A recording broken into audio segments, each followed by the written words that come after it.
নমস্কার বন্ধুরা, আজ বানিয়ে ফেললাম মায়ের হাতের শোলা কচুর তরকারি। আমার মা এই তরকারিটা প্রায় বানাতো। প্রথমে হচ্ছে কচুটাকে ছোট ছোট করে কেটে নিলাম, আলু, তারপর হচ্ছে আমড়া, টমেটো, আদা, জিরে সব কেটে নিলাম।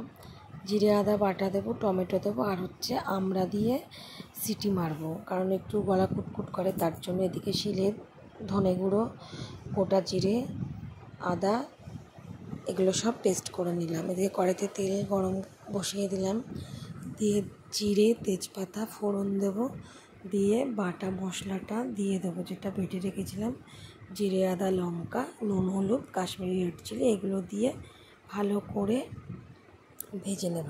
ততক্ষণ ভাজবো যতক্ষণ না তেল ছেড়ে আসছে। যেই ভাজতে থাকলাম, এইবারে হচ্ছে সেদ্ধ করে রাখা কচুটা আমি দিয়ে দেবো। কচুটা হচ্ছে আমি প্রেসারে সেদ্ধ করে নিয়েছি, নুন হলুদ আর হচ্ছে আমড়া দিয়ে। আমড়াটা দিলাম এটাই কারণ যাতে গলাটা না ধরে। যাই হোক, চলো ভালো করে কষিয়ে নিলাম। আর ফ্রিজে ছিল হচ্ছে কিছুটা ধনেপাতা, নষ্ট হয়ে যাচ্ছিলো, তাই কী করবো, তরকারির মধ্যে দিয়ে দিলাম। খেতে ভালোই হয়েছিল। দেখো ভালো করে কষিয়ে নিচ্ছি।